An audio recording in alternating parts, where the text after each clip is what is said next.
So today I'm here at Ford because they just sent out a massive warning to the entire car market. For the month of June, when you look at sales, guys, the sales pace, it is slowing down. It's not as much as it was in May or in April. So I want you to check out this Ford dealership. Look at this massive row of F-150s and this massive row of F-150s. And look behind me, more F-150s. A massive row of Super Duty trucks. And if you go on this side over here, another full row of F-150s. And guess what? Over there, more F-150s. There is a truck problem here at Ford. 1 out of every 5 vehicles that were financed in the second quarter, according to Edmunds.com, $1,000 or more payment per month. And all this pull forward demand, it feels like for this quarter was very easy to see and very easy to predict, even so much so that I and a lot of other people on YouTube that talk about the car market, it seemed very, very obvious. And then too, for me in my head, it almost seems like this massive drop off after all this pull forward demand is absolutely obvious as well. I mean, you just can't take consumers that were 3 months out from now, pull them all the way up, you have this massive increase in sales, and then expect to have any sales on the other side of that. Anyone who is even remotely paying attention to the car market or even anything surrounding the news is going to know, okay, there's a potential for my new car purchase to be more expensive 2 months from now than it is right now. So why on earth would they wait to buy that new F-150, that Explorer, that Escape, whatever they're going to buy? No, they bought it. Sales are absolutely going to fall off a cliff, and it seems completely obvious to me. And here's the thing, Ford knows that it's going to have problems going forward and know that it's going to be a very uncertain time going forward. They've actually pulled all of their guidance, all of their forecasting for the rest of this year. And what they've said that is that the tariffs are going to cost them about $1.5 billion of their earnings. And this is absolutely insane for that to cost them so much. But you got to think, well, they have a lot of vehicles that they sell that are produced outside the U.S. And for them to bring that production into the U.S., it costs a lot of money. So in a lot of cases, it probably makes more sense for them to just keep on producing those outside of the U.S. and then bring them in for at least the time being. You have your Bronco Sports, you have Mavericks that are produced outside the U.S. And for these models, they've actually increased the prices. But here's the thing, they know that sales are falling off a cliff right now, and then you're going to go in and add an extra $2,000 to these vehicles. Well, what's that going to do? That's going to bring your sales even farther down in the future. Pull forward in demand is great, but it's all false. Going forward is going to tell the real tale, and all of those sales that could have been had over the next 2, 3, 4 months, well, a lot of those, they're evaporated at this point. And here's the thing, if you add in quality concerns with Ford, with them being a heavily recalled brand, on top of price increases for stuff like these Bronco Sports, on top of, okay, an already weakening consumer, and then on top of all this pull forward in demand that's already happened, well, this is a setup for disaster for Ford. What is it? Ford Quality's job one? Yeah, maybe not the case. I'm going to read you off just in the last 6 weeks. This is what has happened. 1.1 million vehicles recalled for rear view camera failure, do not drive warning on brand new Super Duty trucks. We have 197,000 Mach-E's that are recalled for door latch defects, 273,000 SUVs recalled for brake fluid leaks, 133,000 Aviators with trim piece detaching, and we have F-150 Lightnings recalled for steering control issues. That's just in the last 6 weeks. That is a ton of money in warranty costs, and this is something that Ford can't get right. That we talked about quality of Ford over the last 2 years, and Jim Farley has even addressed, okay, we got to get better. We've got to increase our quality control, and they've done that. They put in procedures, they put in extra measures to be able to try to help this quality issue, and guess what? It's getting worse. So you would think with all this pull forward in demand coming from Ford, you would have dealerships that have a lot of empty spots because they're selling through a lot of vehicles, right? Look at this. Look at that right there. full rows of F-150s. Look behind me. You have this whole row of Super Duty trucks. Now these Super Duty trucks, all of these are all lifted, big packages on them. There's a Shelby, there's a Harley Davidson right there. These trucks are $80, $90, $100,000. Walk a little bit over here. Check that out. Another full row of trucks going down there. And then I'm gonna turn you around. All of that over there, more rows of F-150s, more rows of big SUVs. There's no empty spots here at this lot because they're not moving through product like what it seems like. Now, yeah, they're pulled forward in demand from a lot of these people get ahead of tariffs, but at what point are these dealerships going to turn down allocations again? Because we were already getting to that point in the last quarter of last year, and now, okay, maybe we sold through some cars, but if this dealership is to take more allocations, where are they going to put it? There's nowhere to put any vehicles on this lot. A lot of other Ford dealers are going through the same situation. I go to a lot of Ford dealerships. I see truck after truck after truck after truck. They are absolutely everywhere, and this is going to be a problem for Ford going forward. But even with all this pull forward in demand that we've been talking about, well, it still couldn't help these things. The Ford Lightnings, the EV sector of Ford is still just setting money on fire. So in 2025, they're actually projected to lose $5.5 billion on their EV space. And I'll just give you some breakdowns of the numbers. The Mach-E's are down 40% year over year, and the Ford Lightning sales are down 17% year over year. But here's the silver lining. We just got a bill passed in Congress where, okay, the tax incentive for people buying EVs going away in September. And we also have the fees, the penalties for car manufacturers to produce. If they're not producing enough EVs, then they're not going to get penalized for that. Here's where I think it's a good thing for Ford, GM, Stellantis, where we can see that these things are not selling. Even though the overall EVs sales are going up year over year across the whole world, in the US, we're not experiencing that same thing. So what we're seeing that a good thing for a lot of these manufacturers is because they're not going to be penalized, well, they can pull back on these things that are not making them money right now. They're losing tons and tons of money off of each and every one of these EVs that they produce. Ford does not want to be in the EV business. I can promise you that. Jim Farley can say whatever he wants to say. At the end of the day, he wants to make money. He does not want to be in the EV business. Now, right now, that's the case. In the future, maybe we can have a different discussion if we see more of a pull to that in the U.S., but right now, this is not a space that Ford wants to be in.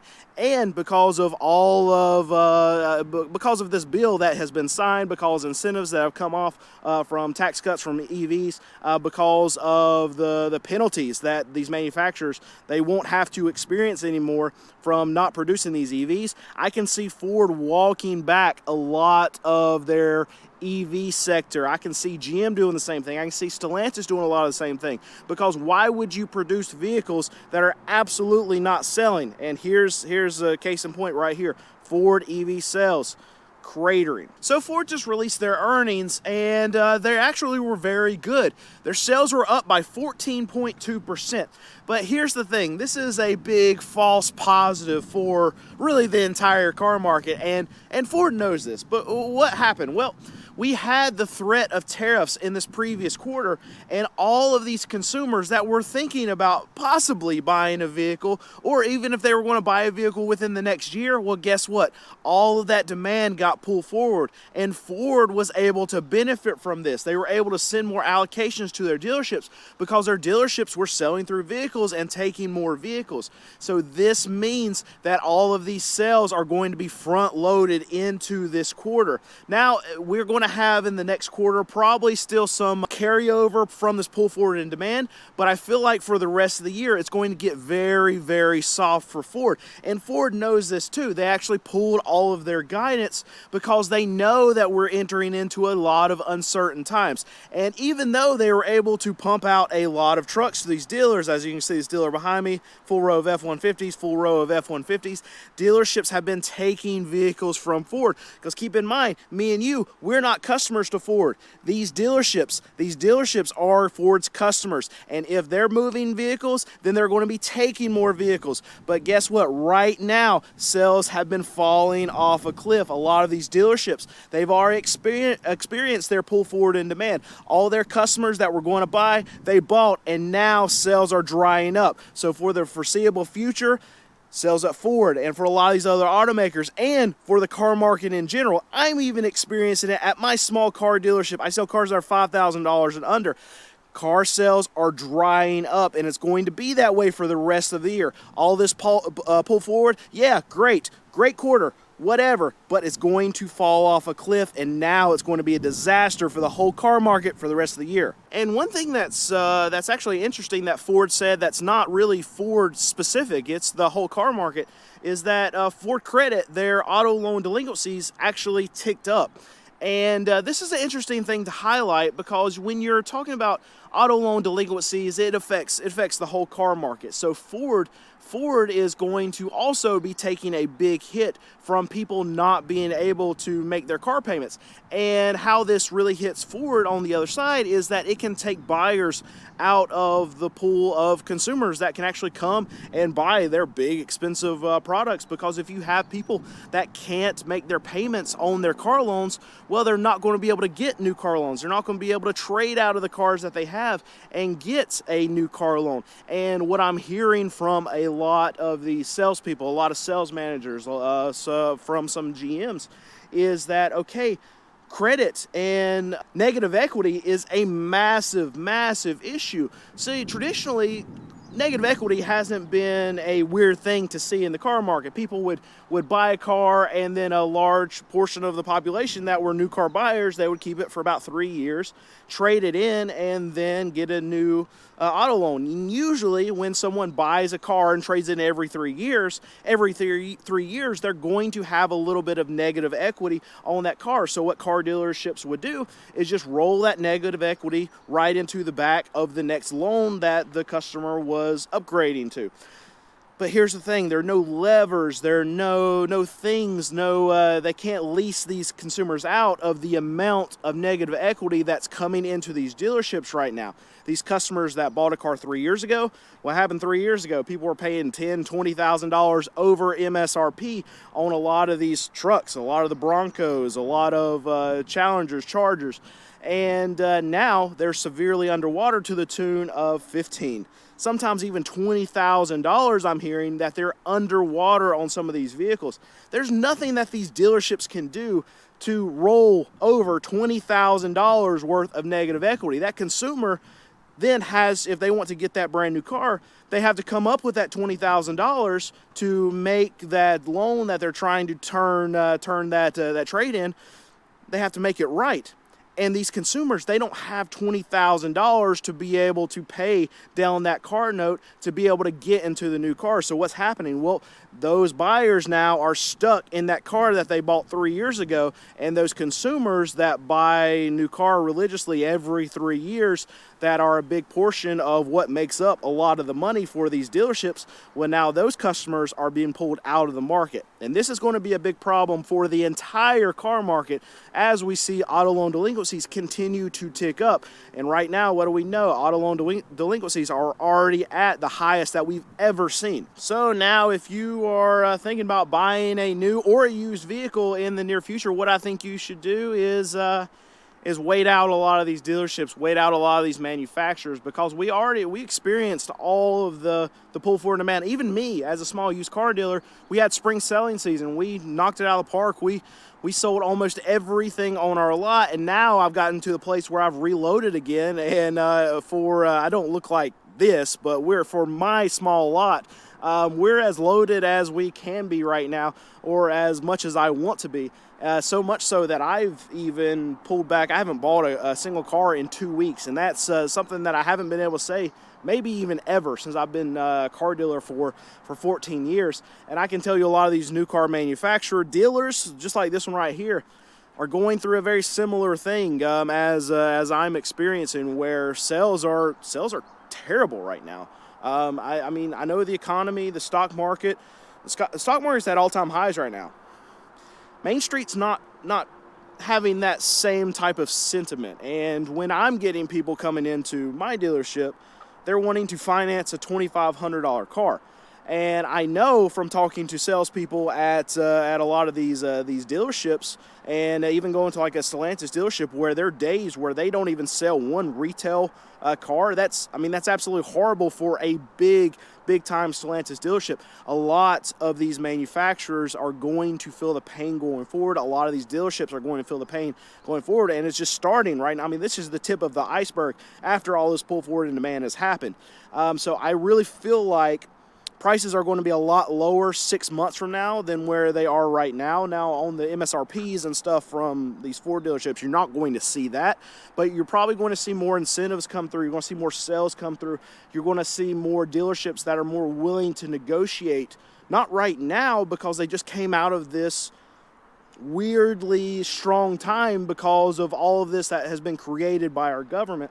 But 6 months from now, you're not going to have the government coming in and my assumption, threatening to raise prices on everything after that. Whatever is going to happen probably in the next 2 to 3 months for what, so these manufacturers can actually plan, these dealerships can know what's going to happen with prices, and then they're going to be able to act accordingly. But right now, it seems like everybody's at a standstill. So what I would say for you is do the same thing that they're doing on prices. You just wait it out.